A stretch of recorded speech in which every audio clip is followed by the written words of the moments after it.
que reviste toda la superficie externa del cuerpo, ¿no? Esa es la piel. Por dentro tapiza todas las cavidades internas, ¿no? Como ahí tenemos la boca, el tubo digestivo, todo lo que corresponde al sistema urinario, ¿no? Las arterias, las venas, pero también forma glándulas. Y en las glándulas tenemos dos tipos de glándulas. Una glándula de secreción externa, ¿ya? O de secreción exócrina, que se llama. Exócrina, exo significa afuera y endo significa adentro.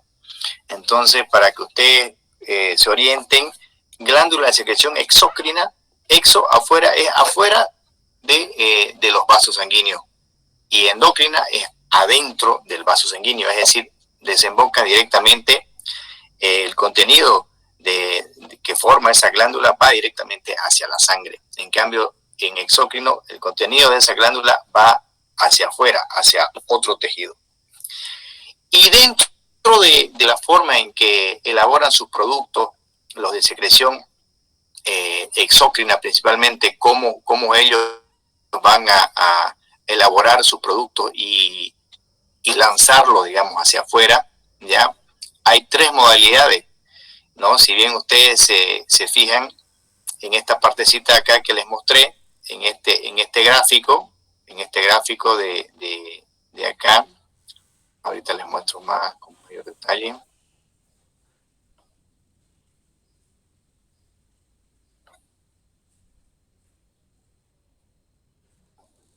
Este gráfico de acá, ustedes ven acá, es la secreción merocrina, acá está la secreción apocrina y acá está la secreción holocrina, ¿ya?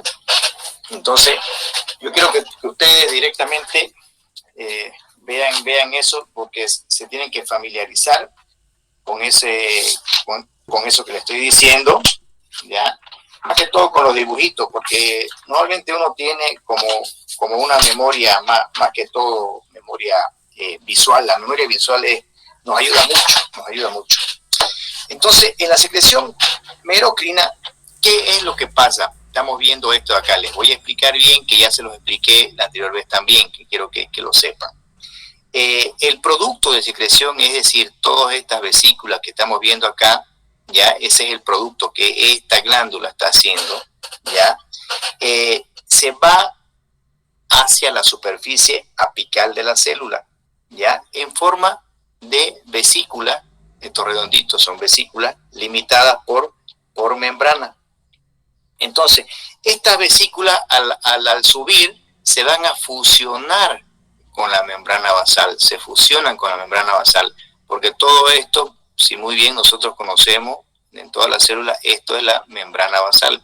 Entonces van a subir este producto de esta glándula, ya, de la forma como se va a eliminar hacia afuera, es merocrina, sube, se fusiona con la membrana basal, ya, mejor la membrana plasmática, perdón, y vacían su contenido por exocitosis. Entonces se fusionan y se libera el contenido por exocitosis. Exo significa afuera, citosis célula, afuera de la célula, ¿ya?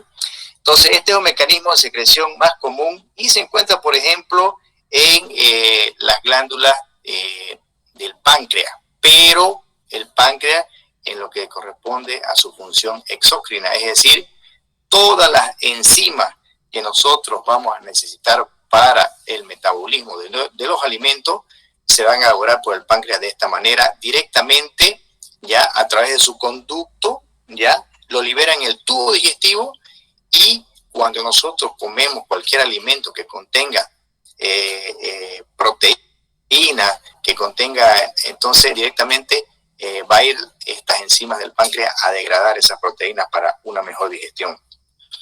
Secreción apócrina, ¿qué significa? La tenemos acá obviamente también en la membrana plasmática, ya les expliqué. El producto de secreción ya se va a liberar directamente en la porción apical de la célula. Ya sabemos que la porción apical es la porción que está por arriba de la célula, porque esta es la basal, perdón, esta es la lateral y esta es la basal, ¿no? Tiene una porción apical, tiene dos laterales y una basal, ¿no? Y y directamente el producto se libera ya por la cara apical de la célula en una envoltura plasmática, ya, que está rodeada por una capa de citoplasma. Es decir, aquí se fusiona y libera el producto, pero aquí no, aquí se va directamente el producto entero, ya, con una capa ya de membrana plasmática, ya. Esto normalmente se encuentra en las glándulas mamarias de la lactancia, ya, en la que permite la liberación de grandes contenidos, principalmente de grasa. Estos son grasitas, son los lípidos, ya, que van a ir directamente hacia la leche, ya. Pero también lo vamos a ver esto en las glándulas ciliares, en el párpado, ya, en el párpado, también lo vamos a ver en el párpado, ya, en el párpado vamos a ver eso, ya, y también lo vamos a ver en la parte de las glándulas que producen cera a nivel del oído en el conducto auditivo externo. Y la secreción holócrina, cuando ustedes vean este prefijo holo, significa todo, ¿ya? Holo es todo. Aquí, ¿qué es lo que pasa? El producto de secreción se acumula dentro de la célula, ¿ya? Aquí madura y al mismo tiempo sufre lo que dice una muerte celular programada. Es decir, ya directamente esta glándula elabora, acumula su producto y obviamente sí o sí se tiene que destruir la propia célula, ya se programa para ser destruida, ¿no? Entonces, normalmente esto lo vamos a ver en un ejemplo en las glándulas sebáceas de la piel, ¿ya? Que como yo les dije anteriormente son los famosos, cuando uno los revienta, son los granitos que tienen los espinillos y esas cositas. Así son las glándulas sebáceas de la piel. Cuando uno ya lo comprime, todo lo que se fue formando en el interior es liberado, conjuntamente con la célula más que también se muere, ¿ya? Entonces, esto quería explicarles bien en lo que corresponde a las glándulas de cómo liberan su contenido estas glándulas exócrinas, ¿ya? Entonces, vamos a pasar ahora a un capítulo, uno más pequeñito, ¿ya? Que quiero explicarles.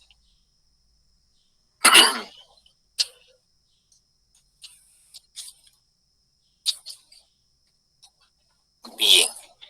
Normalmente todos los tejidos, todos los epitelios tienen una vida media, ¿ya? Las células de todo el organismo, es decir, de toda la superficie, o sea, las células de nuestra piel, tienen una renovación por completo, ya, por así decirlo, se renovan aproximadamente en unos 30 días, algunos libros lo dicen, ¿ya? Más o menos de unos 28 o 30 días se renova absolutamente toda nuestra piel. Es decir, cambiamos como que la piel en unos 28 a 30 días. Siempre vamos a tener una piel renovada, porque siempre vamos a ustedes, si se fijan, a veces nuestra piel está reseca, es porque esa primera capita de la piel se está desprendiendo y se va liberando, y por debajo están haciendo una nueva, ¿no? Entonces, es muy cierto. Las células, por ejemplo, del intestino se renovan también cada cierto tiempo. Ahí las tenemos entre unos 4 o 6 días que se renovan las células de nuestro intestino, ¿ya? Y bueno, y también es una renovación celular constante, ¿ya? Constante que se tiene, ¿ya? Para con las células, ¿no? Entonces, siempre hay una célula madre que se encarga, digamos, de la renovación de todo la célula que está por encima, ¿no? Si perdemos estas células madres, pues obviamente ya ya es difícil que haya esa renovación, pero es muy difícil que las células madres se pierdan. Bien, entonces ya aclarado esto, vamos a ir a lo que corresponde al siguiente tema que quería comentarle, que es el famoso tejido conjuntivo. El tejido conjuntivo es un tejido muy, pero muy importante, ¿ya? Alguna vez, no sé si ustedes han escuchado hablar de las enfermedades del colágeno. Todo lo que nuestro organismo está hecho absolutamente por colágeno, todo es colágeno, ¿ya? Entonces, aquí, por ejemplo, la artritis reumatoidea, la artrosis, el lupus eritematoso sistémico, todas estas enfermedades se van a originar en el colágeno, que es lo que vamos a estudiar ahora. Es el famoso tejido conjuntivo, que también se llama, en algunos libros van a ver, tejido conectivo, que es lo mismo, ¿ya? Entonces, este tejido conjuntivo, hablando así como generalidades, ¿ya? Forma un compartimiento continuo en todo el organismo, lo conecta, ¿ya? Y brinda obviamente un sostén a todos los tejidos. Está rodeado por las láminas basales de los diversos epitelios y por las láminas externas de las células musculares y de las células de sostén del sistema nervioso. Bien, lo voy a orientar bien en cuanto a este concepto, ¿ya? ¿Se acuerdan cuando hablé del tejido epitelial y les dije que todo epitelio siempre va a descansar sobre una membrana basal? ¿Ya? Es como les di el ejemplo, como el cimiento de una casa, digamos, o el cimiento de una barda. Siempre tiene que haber un cimiento, y los ladrillos son las células epiteliales, ¿ya? Y por debajo de ese cimiento, en otras palabras, vamos a decir, la tierra que está por debajo de ese cimiento, ese es el tejido conjuntivo, ¿me entiende? Si no hubiera tierra, no se sostendría esa barda. Obviamente que si no hubiera ese cimiento, la barda también se caería, pero la tierra de por sí lo puede sostener, pero no de una forma, digamos, sólida, ¿no? Entonces, por eso es que se necesita el cimiento. Y el cimiento es la membrana basal, ¿ya? Y la tierra es el tejido conjuntivo. A eso me voy. Entonces, le dije yo como definición del tejido epitelial que es un tejido totalmente, el epitelio es totalmente avascular, es decir, no tiene vaso sanguíneo. Entonces, ¿por dónde se alimenta? Se alimenta justamente del tejido conjuntivo que está por debajo de la membrana basal.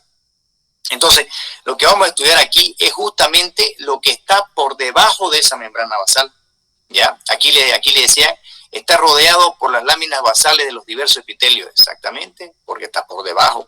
Por las láminas externas de las células musculares, exactamente, está debajo de esa lámina externa. La lámina externa de las células musculares no es más que la membrana plasmática de las células musculares y las células de sostén del sistema nervioso, ya que son uno de los componentes celulares del sistema nervioso. Son dos componentes, que ya vamos a ir, cuando hablemos de ese tema, vamos a hablar bien.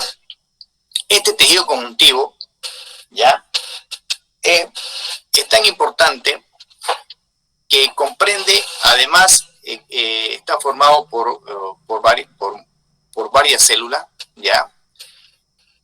Va a estar conformado también por una matriz extracelular. Fíjense ustedes, la palabra extracelular está afuera de la célula, ya, específica del tejido.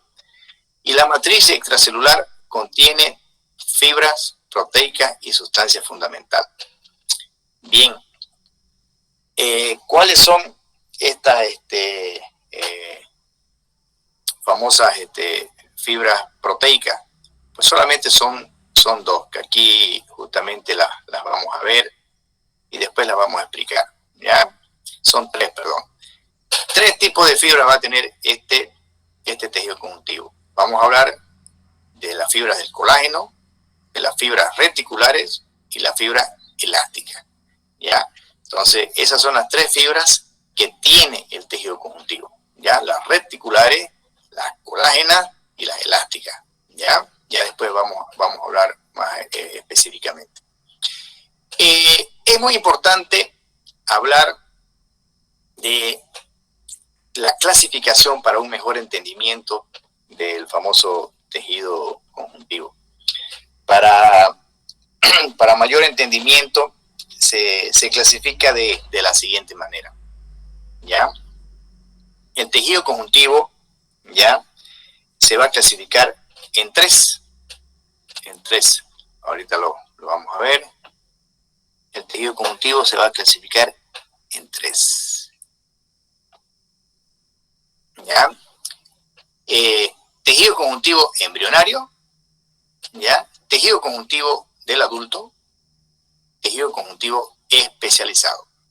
Bien, como su nombre lo dice acá, el tejido conjuntivo embrionario se va a dividir a la vez en tejido conjuntivo mesenquimático o mesénquima y tejido conjuntivo mucoso, ¿ya?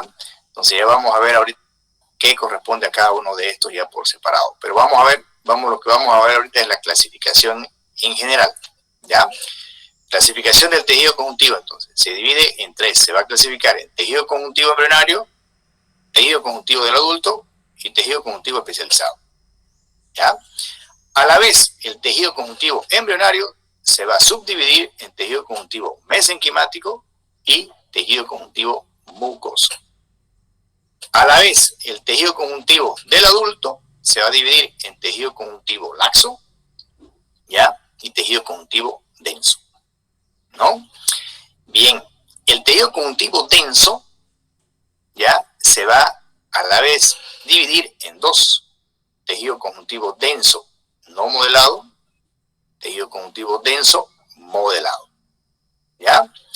Este tejido conjuntivo denso no modelado también se llama irregular, y este tejido conjuntivo denso modelado se llama también regular.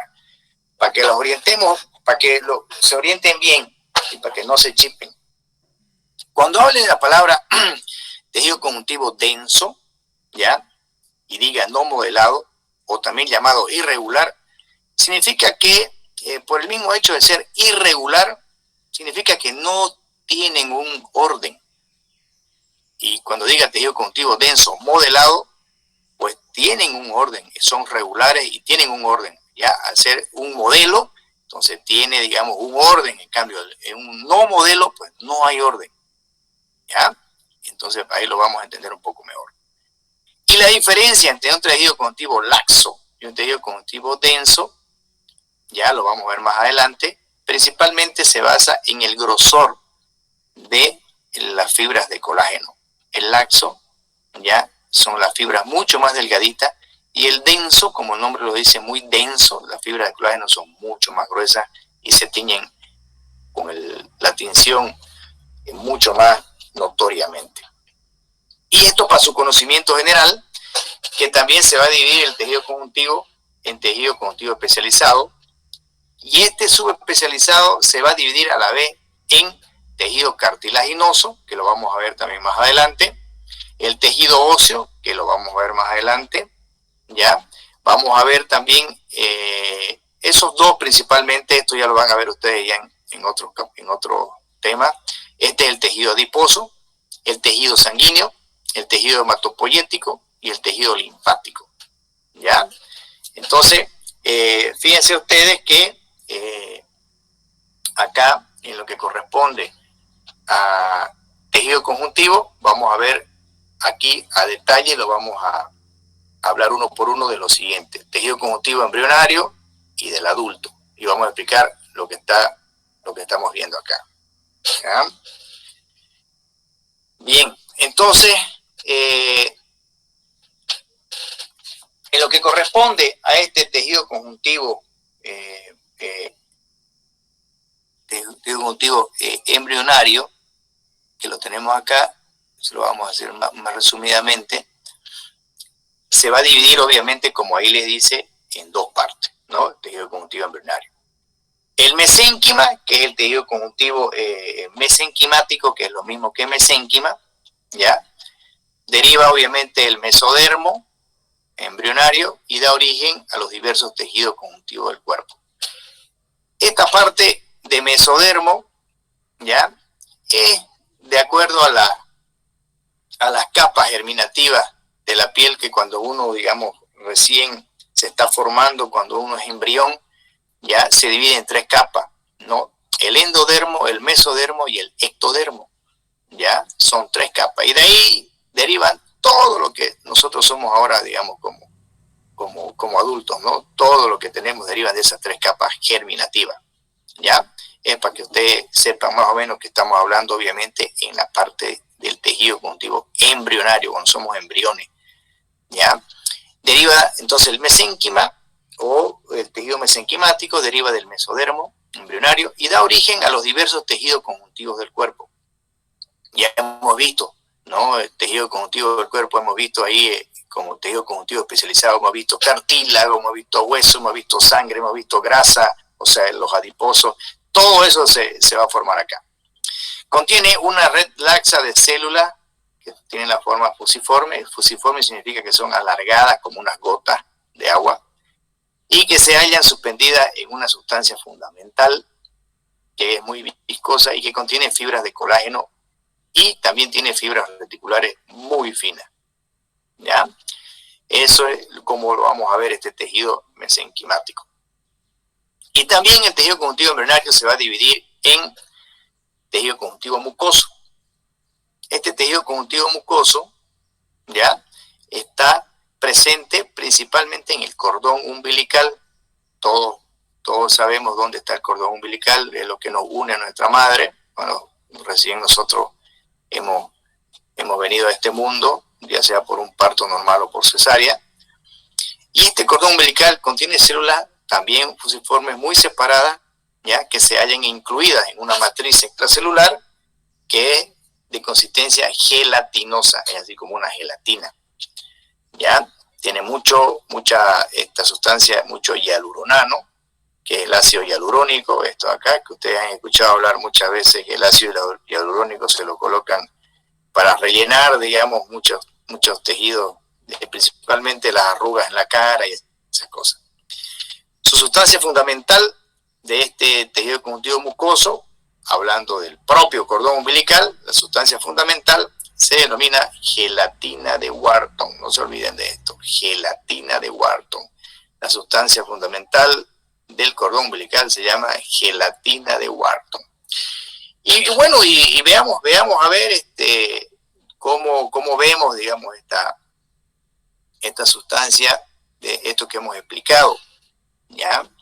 Acá lo vamos a ver bien, ya, para que lo veamos. Aquí, fíjense ustedes, tenemos el famoso tejido mucoso, ya, tejido conjuntivo mucoso, la famosa gelatina de Wharton, ya.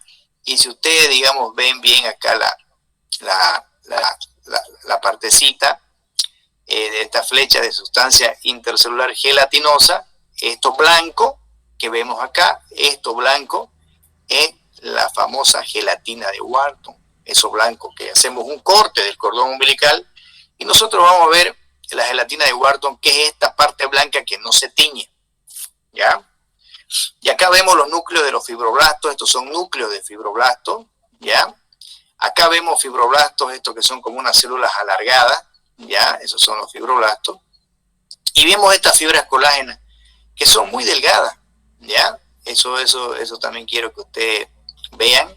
Entonces, cuando hablemos, por ejemplo, de tejido conjuntivo laxo y después de tejido conjuntivo denso, que yo les dije que lo laxo significa que la fibra colágena es muy delgadita, como esta de acá, y denso, la fibra colágena, ya se van a dar cuenta cómo se va a apreciar. ¿Ya? Entonces, bien, por ese lado. Bien, entonces, estamos yendo bien. Ahora vamos a hablar del tejido conjuntivo del adulto, que es otro que quiero conversar con ustedes. El tejido conjuntivo del adulto se va a dividir, como les dije anteriormente, en laxo y denso, ¿ya? Se va a dividir en laxo y denso, ¿no? como les dije anteriormente. El tejido conjuntivo denso se va a subclasificar nuevamente en tejido denso irregular o no modelado y tejido denso regular o modelado, así como les dije en esa tablita de clasificación. ¿Ya? ¿Dónde tenemos el famoso tejido conjuntivo? ¿Dónde tenemos el famoso tejido conjuntivo laxo? ¿Y dónde lo vemos? Acá está.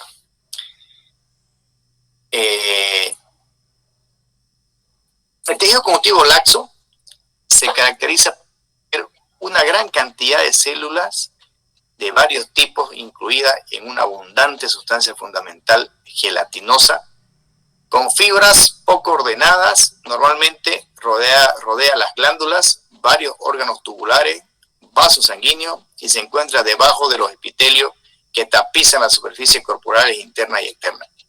Entonces, fíjense ustedes, aquí entra, digamos, el criterio ese que les dije.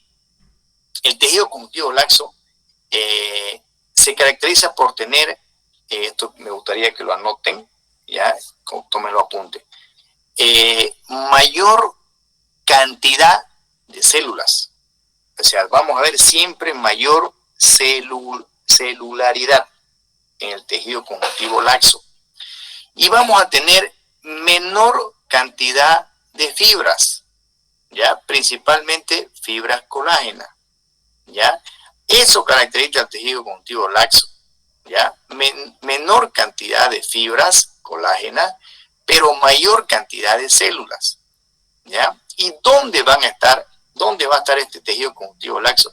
Justamente está debajo de la membrana basal de todos los epitelios, ¿ya? Está ahí, justamente acá les dice, se encuentra debajo de los epitelios que tapizan las superficies corporales internas y externas.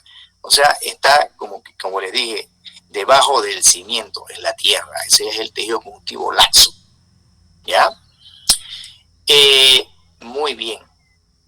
Vamos a ir ahora al tejido conjuntivo denso, que como muy bien lo hemos dicho aquí anteriormente, se va a dividir en dos. En el tejido conjuntivo denso irregular o no modelado y tejido conjuntivo denso, regular o modelado. El tejido conjuntivo denso irregular, ya, o también llamado no modelado, ¿ya? Este tejido conjuntivo contiene pocas células, ¿ya? Sobre todo fibroblastos, y tiene abundante cantidad principalmente de fibras colágenas. Entonces, es lo contrario del tejido conjuntivo laxo. Hemos dicho que el tejido conjuntivo laxo se caracteriza por tener, ya, principalmente poca fibras colágenas y bastante células. En cambio, el tejido conjuntivo denso, tanto el irregular como el regular, se caracteriza por tener pocas células, pero sí mayor cantidad de fibras colágenas, ¿ya? Entonces, eso anótenlo, se lo voy a decir de nuevo. Tejido conjuntivo laxo se caracteriza por tener un mayor número de células y menor número de fibras colágenas. Y el tejido conjuntivo denso se caracteriza por tener, ¿ya? Mayor número de fibras colágenas y menor número de células, ¿ya? Yo les voy a mostrar ahorita cómo se van a ver esos distintos tejidos en el organismo, ¿ya?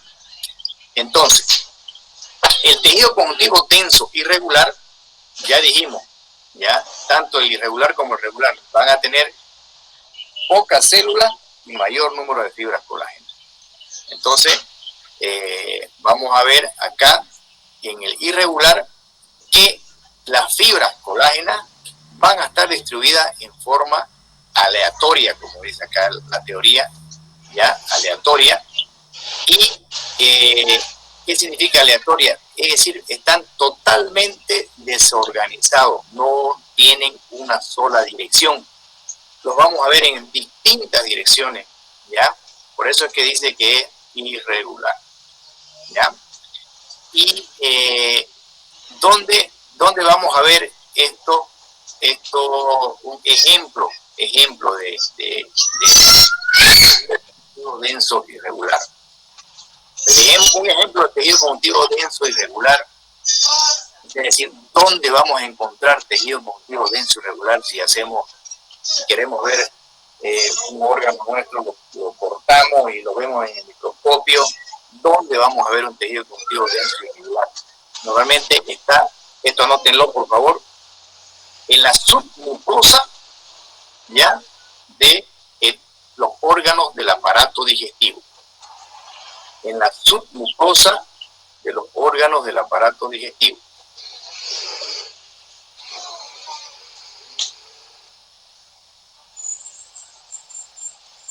¿Y dónde vamos a encontrar? Nuevamente, hay otra parte del organismo que también tiene este tejido conjuntivo denso irregular, es en la capa reticular de la dermis. En la capa reticular de la dermis. ¿Qué significa eso? Está debajo de la piel también, ¿ya? Entonces, el tejido conjuntivo denso irregular, ya, vamos a encontrarlo en dos partes en la anatomía, ¿ya? Primero, en la submucosa de todos los órganos del aparato digestivo y en la capa reticular de la dermis. ¿Y qué es lo que, qué función tiene este tejido conjuntivo denso irregular? Nos da una gran resistencia, ¿ya?, y permite que los órganos resistan tanto al estiramiento y a la distensión excesiva. Es decir, fíjense ustedes que cuando nosotros ingresamos, comemos abundantemente, ya sea comida, tomamos líquido, por último nos llenamos de gases, se ve que nuestra barriga se hinchó tremendamente. Eso, ¿ya? Este tejido conjuntivo denso y irregular, ya las fibras colágenas así unidas de esa forma, hacen que no se reviente nada por dentro. O sea, esa resistencia se da gracias a estas fibras colágenas, no resisten al estiramiento y a la distensión excesiva. Y lo mismo lo que pasa, digamos, en la capa reticular de la dermis, que estoy ya hablando de la piel, ¿ya? Que supóngase que yo agarre y como siempre, digamos, uno ha jugado, digamos, cuando es en colegio, cuando era uno más niño, se tironeaban, digamos, uno de un brazo y el otro del otro brazo, y ahí uno estaba en el medio, y ese estiramiento, digamos, esa fuerza que están haciendo de agarrar un brazo y otro brazo, ¿ya? Y vemos que la piel no les pasa absolutamente nada, ¿ya? Eso es gracias a este tejido conjuntivo denso irregular, que hace que la piel, al estirar, no se desgarre, ¿ya? Por ejemplo, los abuelitos, ¿ya? Si ustedes tienen abuelos, ¿ya? No es lo mismo. Este tejido conjuntivo denso irregular ya se perdió. Y si ustedes quieren hacer con los abuelos, quieren jugar así de esa forma, estirarlo, se van a remangar y la piel se le va a ir a su mano. Así como una papa quemada, y ustedes han visto cómo la pelan la papa y se desgarra la piel de la papa. Eso les pasa a los abuelitos, ¿no? Eso, bueno, eso desgraciadamente ya es la evolución natural de la vida, ¿no? Todo el mundo va a llegar a esa edad. Bien, y ahora el tejido conjuntivo denso regular, como su nombre lo dice, ya es modelado. Se caracteriza también por poseer menor cantidad de células, ¿ya?, y mayor cantidad de fibra. Pero las fibras de este tejido conjuntivo denso regular están ordenadas, ¿ya? Se distribuyen enlaces paralelos, muy ordenados, uno por debajo de otro, ¿ya? Y donde tenemos principalmente donde tenemos estos tejidos, donde anatómicamente los podemos ver. El tejido conjuntivo denso es regular. El irregular ya sabemos dónde, en 2 lugares. Ahora el regular o modelado también tenemos 3 lugares donde los podemos ver. El principal componente ya funcional de los tendones. Entonces, ¿dónde vamos a ver tejido conjuntivo denso regular? En los tendones. ¿Dónde vamos a ver tejido conjuntivo denso regular? En los ligamentos. ¿Y dónde vamos a ver tejido denso regular? También en las aponeurosis. Bien, entonces en esos 3 lugares anatómicamente vamos a ver tejido conjuntivo denso regular. ¿Ya? No se convida, pues coma. Esto es para que lo tomemos en cuenta, ¿ya?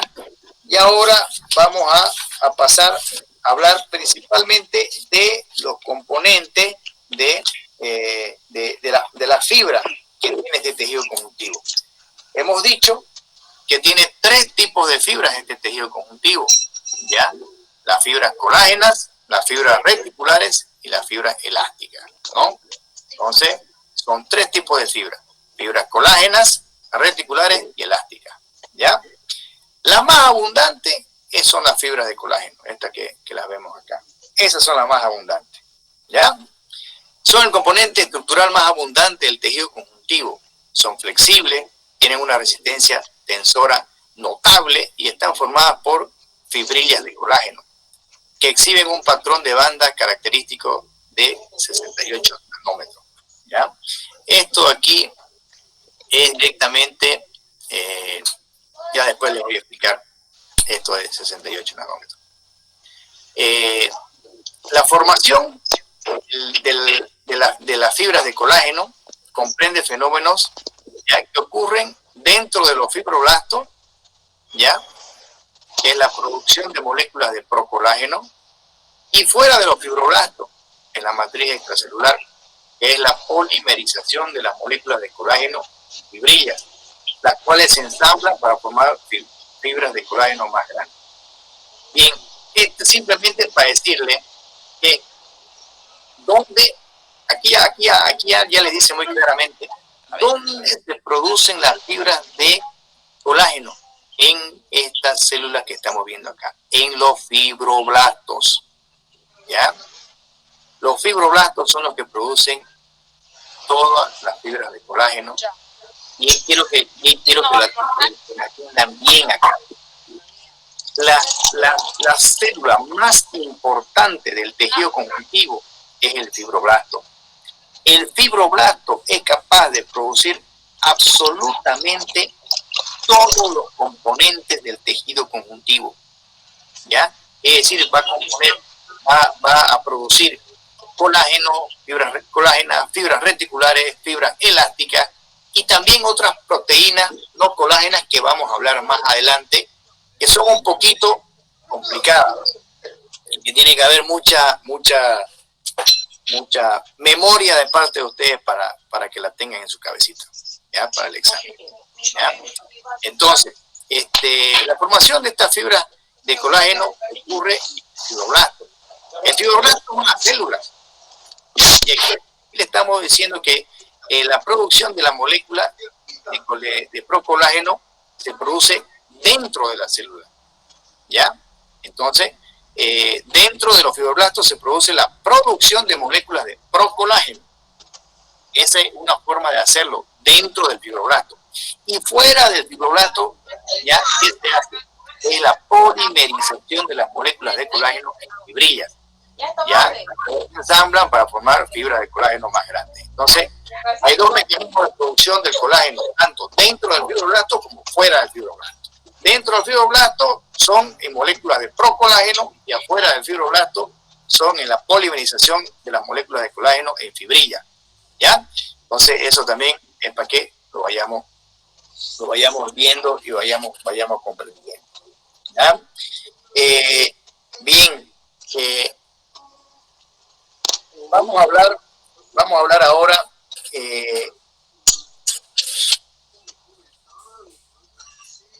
de lo que corresponde. Vamos a darle el tema bien resumidito para que no se compliquen, porque el libro es muy extenso. Los que quieren comprar el libro lo pueden hacer, pero no hay ningún problema. Acá estamos para decirles cualquier cosa. Eso es. ¿El libro cuál es? ¿Perdón? ¿Ese libro cuál es?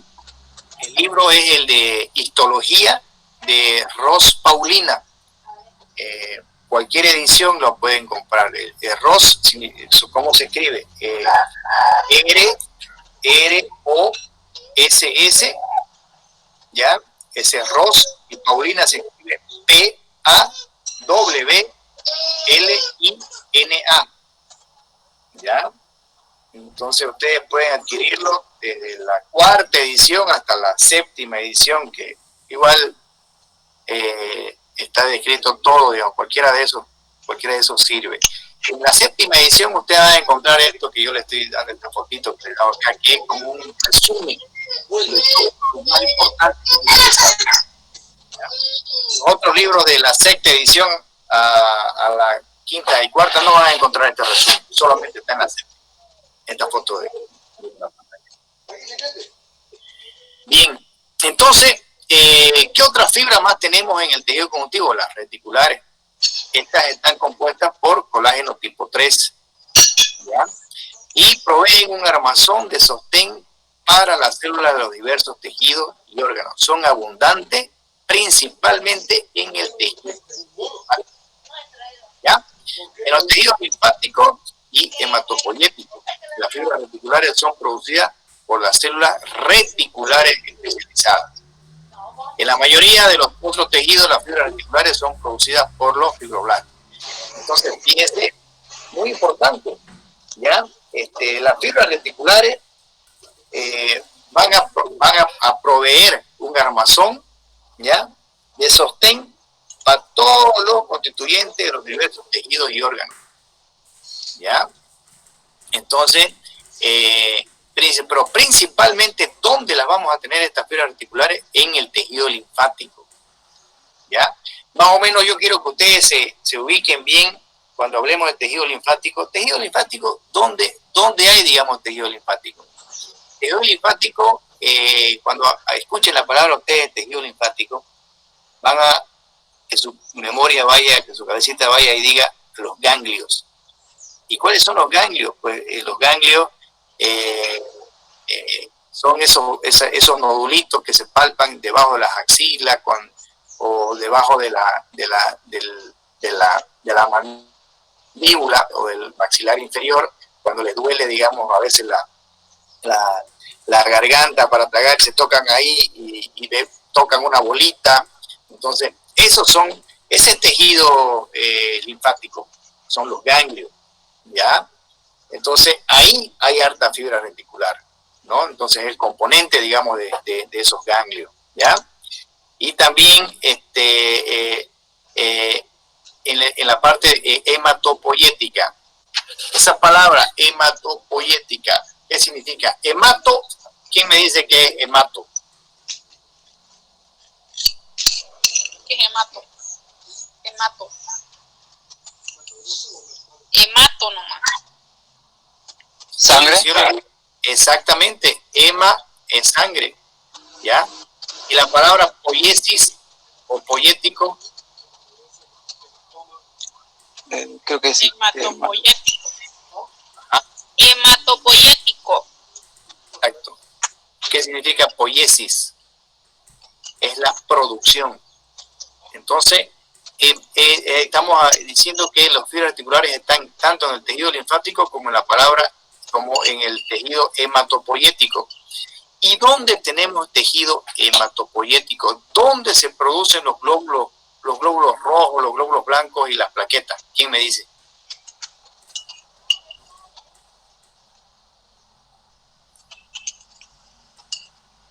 ¿Ha escuchado usted hablar de la médula ósea? Sí. En la hueso. Exactamente. Sí.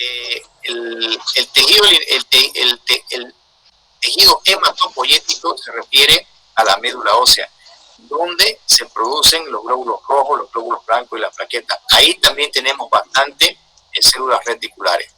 Pero fíjense que ahí en estos tejidos, tanto linfáticos como hematopoyéticos, las fibras reticulares son producidas por células reticulares especializadas. Y en otros tejidos, ya, las fibras reticulares son producidas por fibroblastos. ¿Ya? Cuidado, es una preguntita examen ahí. ¿Ya? Bien. Entonces, con esto ya hemos visto otra fibra del tejido conjuntivo. Vamos ahora a ver la última fibra, que es la fibra elástica. Está formada por un núcleo central de elastina, ¿no? Como su nombre lo dice, pues no es elástico, ¿verdad? Pero ¿qué le da la propiedad, digamos, de elástica? Es el núcleo de elastina, es una proteína que se llama elastina, ¿ya? Y está asociado con una red de microfibrillas de fibrilina, las cuales están compuestas por fibrilina y hemilina. Todas estas son proteínas de las famosas fibras elásticas, ¿ya? Por ejemplo, le voy a dar un ejemplo interesante de lo que hemos visto acá, de estas famosas fibras elásticas.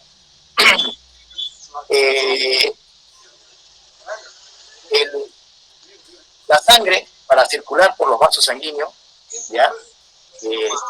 Circula obviamente a través de las arterias. Y las arterias obviamente tienen que distenderse, es decir, tienen que, para que pase la sangre, pues ustedes han visto que hay el latido del corazón, ¿no ven? El corazón late y manda la sangre a través de las arterias. Cuando ustedes se toquen, digamos, alguna vez el pulso, van a ver que algo levanta su dedo, ¿no? Y eso lo hacen principalmente las arterias, porque tienen esa elasticidad. Cuando pasa la sangre por dentro, se distiende y la sangre pasa, ¿ya? Entonces esa elasticidad, pues la da obviamente estas fibras elásticas. Entonces ahí le estoy diciendo que uno de los donde vamos a encontrar bastante fibras elásticas, pues están en los vasos sanguíneos, tanto en las arterias como en las venas, ¿ya? Es muy importante decirles a ustedes, ¿ya?, que esta famosa, fíjese, una palabra media complicada pero interesante, las microfibrillas de fibrilina, ¿ya? Cuando uno se expone mucho al sol, ¿ya? Las microfibrillas de fibrilina provenientes de la piel, estas las vamos a tener en la piel, ¿ya?, de las personas que se exponen al sol en forma crónica, es decir, principalmente lo van a hacer, digamos, si uno no quiere broncearse, pero pues la profesión le da, digamos, para eso, los que son agricultores, ingenieros agrónomos, los que viven, digamos, del campo, ¿ya? La gente del campo, el sol directamente destruye estas microfibrillas de fibrilina, ¿ya? Entonces sufre esto una remodelación extensa, su cantidad disminuye, ¿ya? Y ya no tiene la propiedad elástica y se acortan estas microfibrillas de fibrilina. ¿Y qué es lo que pasa con esto? Directamente van a contribuir, digamos, ¿ya?, a la aparición de arrugas bien profundas, características de una piel envejecida por la exposición a la luz solar. Es interesante esto. Entonces, las microfibrillas de fibrilina, si nosotros tenemos una exposición al sol en forma, digamos así, excesiva, ustedes van a tener arrugas mucho más en forma prematura, es decir, mucho más precoz, no van a aparentar su edad. La gente del campo, ¿ya? ¿Cuántos años tiene, señora? Uno le pregunta, ¿tiene cuántos años, señora? 60. No, doctor, tengo 40 años. ¿Es así? La gente del campo aparenta mucho más edad porque esas personas trabajan bajo la luz del sol. Entonces el sol daña la piel y va a estas microfibrillas de fibrilina que están debajo de la piel, formadas por las fibras elásticas, y les hacen unas arrugas mucho más profundas, ¿ya? Que ya es totalmente irreversible. Y obviamente que esto también lo van a ver, ustedes lo van a ver acá, en todas las personas que se dedican a los bronceados, a las camas solares y a todas esas cositas para que haya, digamos, un mayor colorcito de la piel. A la larga van a hacer lo mismo. Es decir, cuando ya tengan una determinada edad, ya sus arrugas van a ser mucho más profundas, ¿ya? Pero obviamente, ahorita de joven pues pueden aprovechar, pero desgraciadamente la vejez es larga y ahí es donde ya las cosas ya son difíciles ya de corregir, ¿no? Entonces, es muy importante también explicarles esto, que es otro componente del tejido colágeno, las fibras elásticas, ¿ya? Donde también tenemos este material elástico en los cartílagos, en la laringe, ¿ya? En la laringe, en los ligamentos vertebrales, ¿ya? Y obviamente, donde les dije antes, también en las arterias, ¿ya? Muy bien. Entonces, estos son las famosas fibras que componen a mí me ha dado fuerte. el tejido conjuntivo, ¿ya? Jessica, tu micrófono, por favor. Ante esa parte que la tomemos en cuenta. Ahora, viene aquí, fíjense ustedes que hemos hablado de lo que corresponde acá al famoso tejido conjuntivo. Estamos diciendo que el tejido conjuntivo, ¿ya?, forma un compartimiento continuo con todo el organismo, ¿ya? Y va a estar formado por una matriz extracelular, por una sustancia fundamental. También va a estar formado por fibras, ¿ya? Y también va a estar formado por células. Entonces, estamos hablando uno por uno de los componentes de este tejido conjuntivo. Hemos hablado de su clasificación, hemos hablado de sus fibras. Nos falta hablar de los componentes de esa matriz extracelular y de la sustancia fundamental, y nos falta hablar también de sus células, ¿ya? Aquí, como dice, es un grupo, el tejido conjuntivo comprende un grupo variado de células, ¿ya? Eso es lo que vamos a hablar. Vamos a hablar de la matriz extracelular y de la sustancia fundamental. Bien, entonces esto es un poquito más complicadito, ¿ya? Pero vamos a llegar a entenderlo. Bien, la matriz extracelular provee un sostén mecánico y estructural al tejido conjuntivo. Como su nombre lo dice, ¿no? Matriz extracelular, está afuera de la célula, ¿ya? Influye sobre la comunicación extracelular y ofrece vías para la migración celular. Además de las fibras proteicas, es decir, todas las fibras que hemos visto anteriormente, las elásticas, las reticulares y las colágenas, contiene también una sustancia fundamental que es rica en, esto es lo que quiero que ustedes vean, esto es un poquito complicadito, que lo vamos a tener que aprender. La sustancia fundamental está formada por proteoglucanos, por glucosaminoglucanos y glucoproteínas multiadhesivas, ¿ya? Entonces, es muy importante que ustedes sepan que en el tejido conjuntivo, en todo lo que es la matriz extracelular y la sustancia fundamental, también están estas sustancias que son importantes: los proteoglucanos, glucosaminoglucanos y las glucoproteínas multiadhesivas, que son muy, pero muy importantes. Y acá tienen ustedes, por ejemplo, dentro de lo que les he mandado, ¿ya? Acá, por ejemplo, tenemos los proteoglucanos. ¿Cuáles son los proteoglucanos? Esto quiero que ustedes lo aprendan bien. Los proteoglucanos del tejido conjuntivo son estos: agrecano, decorina, versicano, sindecano, ¿ya? Acá está la localización, donde está el agrecano, en los cartílagos, en los condrocitos. Los condrocitos son las células de los cartílagos. ¿Qué función tiene? A su cargo tiene la hidratación de la matriz extracelular del cartílago. Acá está la decorina, donde la vamos a localizar en el tejido conjuntivo, en los fibroblastos, en el cartílago, en el hueso. ¿Qué función tiene? Actúa en la fibrilogénesis colágena, porque se unen las moléculas de colágeno, ¿ya? Acá tenemos el versicano, donde lo vamos a encontrar en los fibroblastos, en la piel, en el músculo liso, en el encéfalo. El encéfalo es el cerebro, y células mesangiales del riñón, ¿ya? El sindecano, donde lo vamos a encontrar, epitelios embrionarios, células mesenquimáticas, células de los tejidos linfáticos, linfocitos y plasmocitos. Entonces, estos fíjense que son los proteoglucanos. Y hemos dicho que también hay otros que son las glucoproteínas multiadhesivas. ¿Y cuáles son estas glucoproteínas multiadhesivas? Es la fibronectina, es la laminina, es la tenasina, es la osteopontina y es la entactina. Entonces, estos son glucoproteínas multiadhesivas.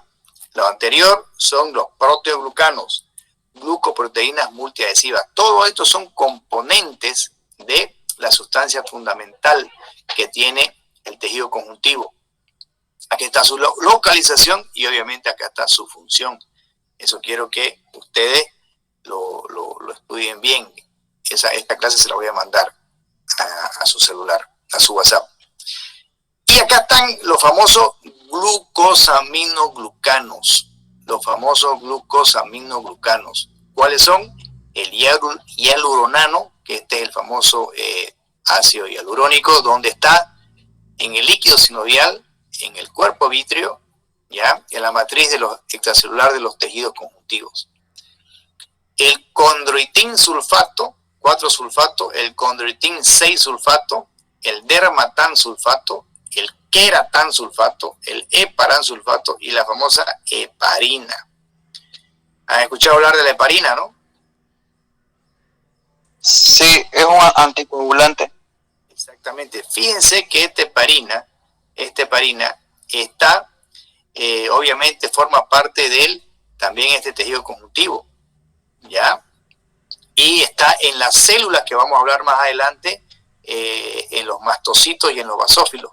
Estas células, tanto los mastocitos como los basófilos, dentro de su citoplasma tienen unos gránulos que contienen la heparina, que es una sustancia anticoagulante, ¿ya? Es muy importante todo esto que hemos visto.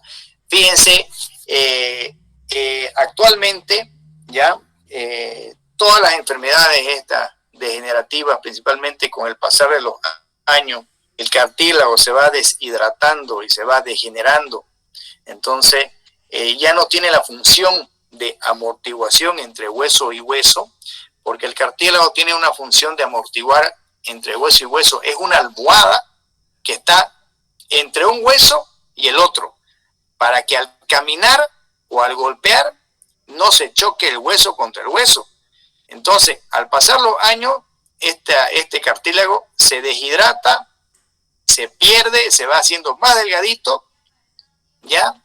Y directamente después choca hueso con hueso y el hueso con hueso se va soldando y pierde esa articulación, la movilidad, y le duele al paciente bastante, ¿no? Entonces, todos estos componentes que vemos acá, los glucosaminoglucanos son componentes, ¿ya? Fíjense dónde se encuentran.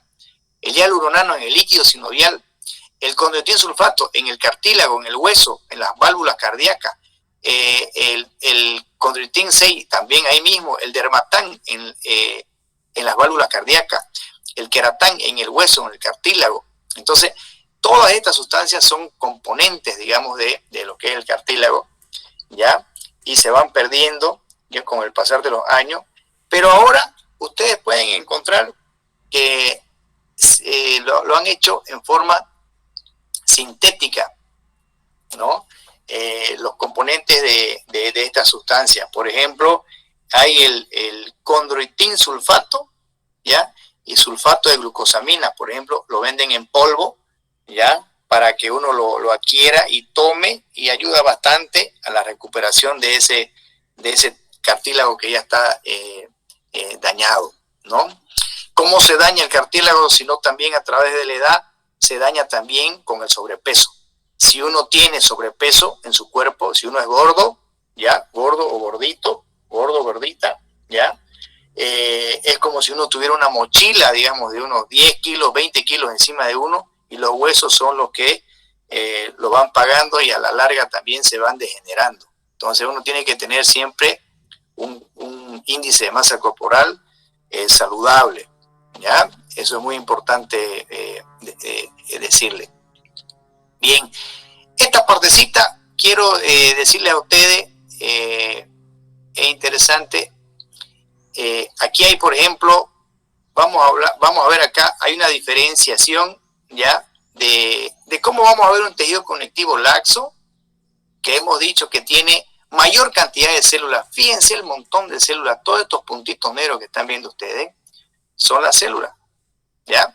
Por eso que decía, en el tejido conectivo laxo hay mayor cantidad de células y menor cantidad de fibra. Pero más que todo la fibra colágena, que es esta que vemos acá, son muy delgaditas, ¿no? Todas estas tienen una tinción, que es la coloración de hematoxilina y eosina. Todos los tejidos normalmente se colorean con este líquido, con esta tinción, ¿ya? Con esta coloración de hematoxilina y eosina. Entonces, un tejido conjuntivo laxo que está por debajo de la membrana basal, ¿ya? Vamos a verlo así, harta celularidad, y vamos a ver que la fibra colágena no se tiñe así, es muy delgadita. En cambio acá vemos que la fibra colágena pues ya se tiñe, fíjense, mucho más grueso, ¿ya? Entonces aquí estamos viendo un tejido conjuntivo denso, irregular o no modelado. ¿Por qué? Porque las fibras colágenas están aquí, pero no tienen una sola dirección. Aquí estas están en forma paralela, acá estas están hacia arriba. Entonces no hay una forma, digamos, organizada, ¿ya? Entonces este es un tejido conjuntivo, el de abajo, ¿ya? Es un tejido conjuntivo denso, pero es irregular, ¿ya? No están organizadas las células. Pero esa es la diferencia entre un laxo y un denso, ¿ya? Para que ustedes vean principalmente en el tamaño de las fibras colágena. Bien, entonces, yéndonos nuevamente a lo que corresponde las famosas sustancias estas que estamos viendo, de los componentes de la matriz extracelular y la sustancia fundamental. Los glucosaminoglucanos, ya los hemos visto acá, ya, glucosaminoglucanos, estamos hablando de todos estos de acá, ¿no? Hialuronano, condroitin sulfato, condroitin 4 sulfato, condroitin 6 sulfato, dermatan sulfato, queratán, heparán, heparina.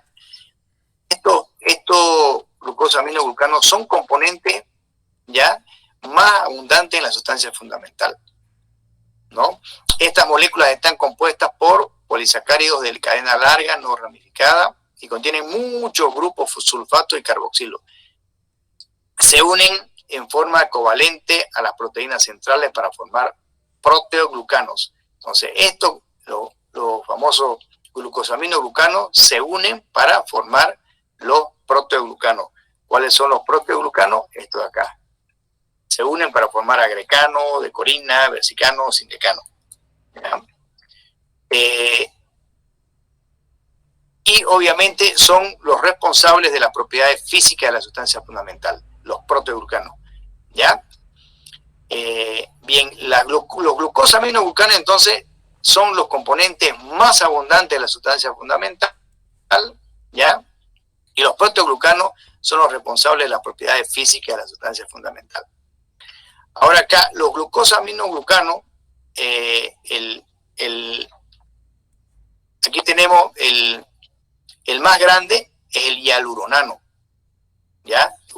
De los glucosaminoglucanos, el hialuronano es el que tiene la molécula mucho más grande, ¿ya? Bien, entonces, estas proteínas no colágenas se unen al agua y a otras moléculas y a factores de crecimiento, ¿ya? Para que haya mayor consistencia dentro de esa matriz extracelular, regulan los movimientos, la migración de las moléculas, microorganismos, todo eso a nivel de la sustancia de la matriz extracelular. Y las glucoproteínas multiadhesivas, por ejemplo, como hemos dicho ya, la fibronectina, la laminina, la tenasina, la osteopontina, son moléculas multifuncionales que poseen sitios de fijación para las diversas proteínas, como de la matriz extracelular, como su nombre lo dice, glucoproteínas multiadhesivas. Tienen propiedades de fijar, de agarrar, de sostener la proteína donde ellas estén. Entonces poseen sitios de fijación para diversas proteínas de la matriz extracelular. Por ejemplo, para los colágenos, también para los proteoglicanos y los glucosaminoglucanos. También, cuando están unidas a estas glucoproteínas multiadhesivas, se adhieren y se fijan en el tejido. ¿Ya? Es muy importante tomar en cuenta. Ya sabemos cuáles son los componentes, entonces, cuáles son las glucoproteínas multiadhesivas, que les voy a encargar que las repasemos. Bien, por último, vamos a terminar con esto, ¿ya? Directamente las células del tejido conjuntivo. Las células del tejido conjuntivo se van a clasificar en dos, ¿ya? Una población celular residente, que es relativamente estable, ¿ya? Y una población celular errante o también transitoria, ¿no? Entonces, pero sobre todo, si vemos, digamos, para hacer esta división ya de las células del tejido conjuntivo, se va a dividir en dos. Células que componen una población celular residente, es decir, residente significa que vive ahí, que es propia de ese tejido. Y otras células que son directamente una población celular errante o transitoria.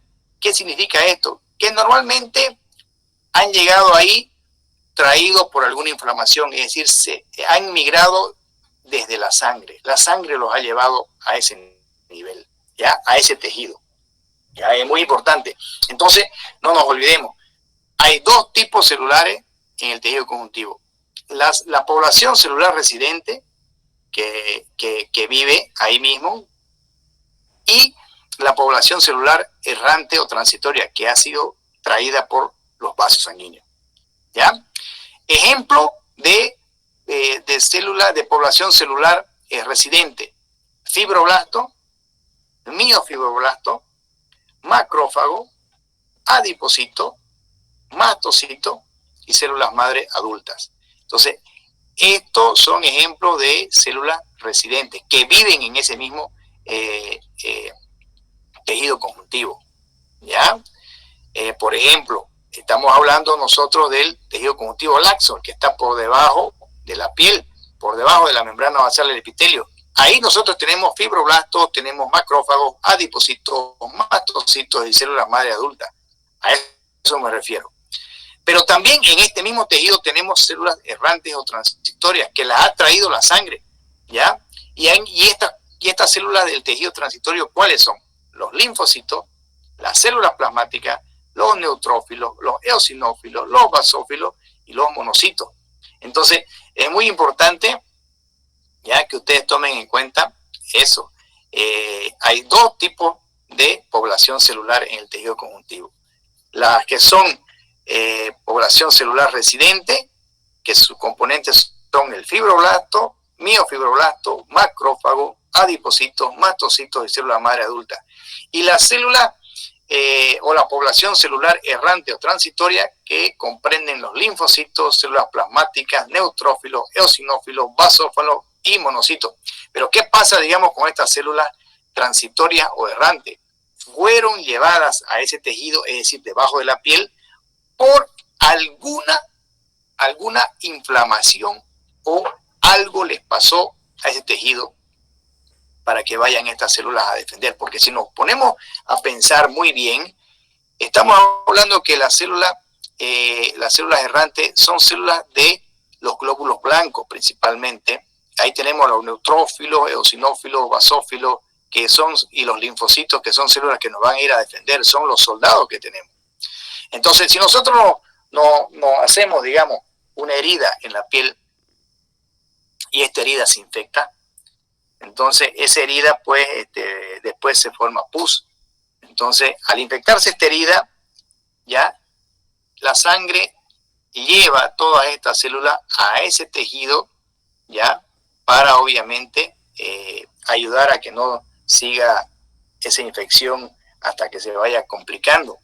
Entonces, esas son las células que son transitorias, que son llevadas a través de la sangre. ¿Y cuáles son? Linfocitos, células plasmáticas, neutrófilos, eosinófilos, basófilos y monocitos. En cambio, las que viven ahí en el tejido celular laxo, por ejemplo, o el tejido celular denso, ¿ya? Las que viven ahí, que nacieron ahí, son los fibroblastos, ¿no? Los macrófagos, los adipocitos, los mastocitos y células madre adultas. O sea, nacieron y así nació ese tejido, con esas células. En cambio, las otras son las transitorias que las trajo la sangre por algún motivo, digamos, de alguna infección, alguna alergia, algún parásito, o cualquiera, algún cuerpo extraño, lo que haya entrado. Bien, de todas estas células, quiero decirles y recapitularles de nuevo que el fibroblasto, ¿ya?, es la célula más importante del tejido conjuntivo, ¿ya? Entonces, y es muy importante decirles que un solo fibroblasto es capaz de producir, como dice acá, tienen a su cargo la síntesis o producción del colágeno y de otros componentes de la matriz extracelular. Es decir, todo puede producir el famoso fibroblasto. Produce fibras colágenas, fibras elásticas, fibras reticulares, produce también proteínas no colágenas, como por ejemplo los glucosaminoglucanos, produce proteoglucanos, produce la glucoproteína multiadhesiva, porque se considera el fibroblasto una célula madre, ¿ya? El fibroblasto es una célula madre, puede producir cualquier componente de la matriz extracelular y también de las fibras, puede producir fibra del tejido conjuntivo. Los fibroblastos se expresan en filamentos de actina y proteínas motoras asociadas a la actina, como la miosina no muscular. Bueno, directamente acá vamos a decir que, como hemos visto, acá tenemos los fibroblastos y los miofibroblastos. Los fibroblastos ya sabemos, lo hemos visto también ahí, cómo se ven esas células alargadas. ¿Y qué es un miofibroblasto? Simplemente es un fibroblasto que está asociado a la actina y a la miosina, ¿ya? Y forma parte de la parte muscular.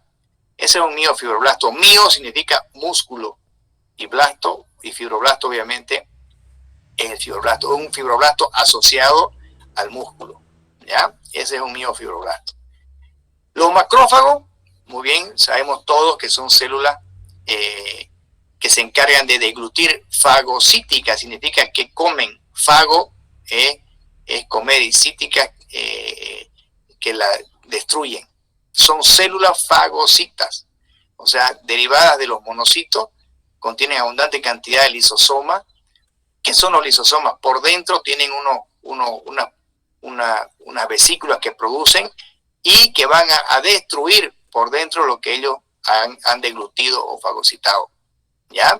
Son muy importantes estas células porque se encargan inclusive de, por ejemplo, los macrófagos son las principales células, junto con los linfocitos, que se encargan del rechazo, ¿ya?, de los trasplantes, por ejemplo, que se hace de un órgano,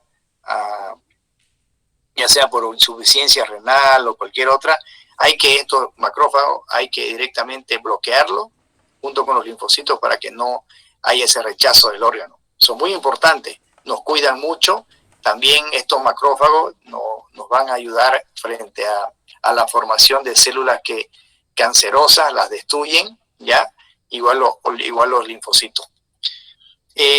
Los adipocitos son células especializadas en el tejido conjuntivo que almacenan lípidos, es decir, los adipocitos son las células de la grasa, ¿ya? Esos son los adipocitos. Entonces van a tener los lípidos neutros y producen una gran variedad de hormonas. Son importantes los adipocitos porque también la materia prima para todas las hormonas, ¿ya? Es obviamente la grasa. Por eso que también es necesario comer cierta cantidad de grasa para que produzcan hormonas. Los mastocitos ya normalmente derivan de la médula ósea, ya, y obviamente se encuentran mucho estos mastocitos debajo de la piel. Es por eso que cuando nosotros nos pica un mosquito, nos pica un peto, al tiro se hace rojo, es por directamente estos mastocitos, como les dije anteriormente, dentro del redondito de la célula, tienen unos gránulos que van a liberarse, y ahí esos gránulos tienen sustancias que van a producir enrojecimiento de la piel y todo eso. Estos mastocitos lo tienen, al igual que también los basófilos, y en esos mismos gránulos, ¿ya? Y las células madre adultas, por último, que van a residir en los lugares específicos, ¿ya?, de los diversos tejidos y órganos, son difíciles de distinguir entre otras células del tejido conjuntivo. Normalmente estas células madres son las que nos ayudan a nosotros a producir, si nos hacemos una herida, que directamente la cicatrización de la herida, que la piel sea de la misma forma en que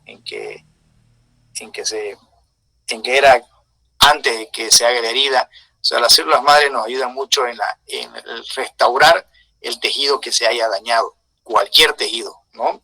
Estas células madres hoy en día, digamos, están en boga por el hecho de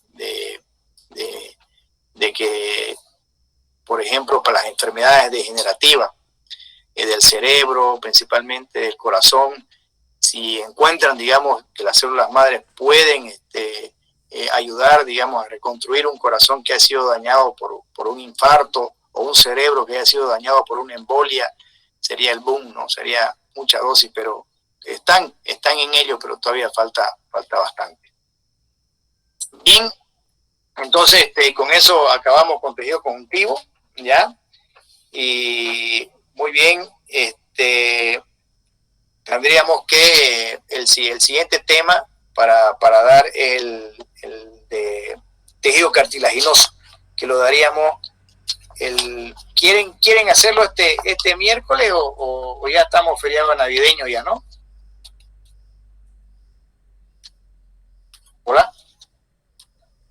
Hola. Dijeron que desde el 24, doctor. El miércoles. ¿Ya ven? ¿El miércoles entran en receso? No, es del jueves, si no me equivoco, doctor. Ah, sí, desde el jueves. Yo de repente el miércoles en la tarde tengo una reunión de directorio con el seguro y puede ser que no haya clases y nos veríamos entonces la siguiente semana. No, pues ya entran en receso, ¿no? Hasta el 4, ¿no? Sí. Ya yo le voy a ir dando, entonces, le voy a dar este tema a ustedes ahorita, se lo mando por WhatsApp, y el otro, el de cartílago, para que lo vayan estudiando, y me van preguntando cualquier duda que tengan, pues, ¿ya? Ya, doctor.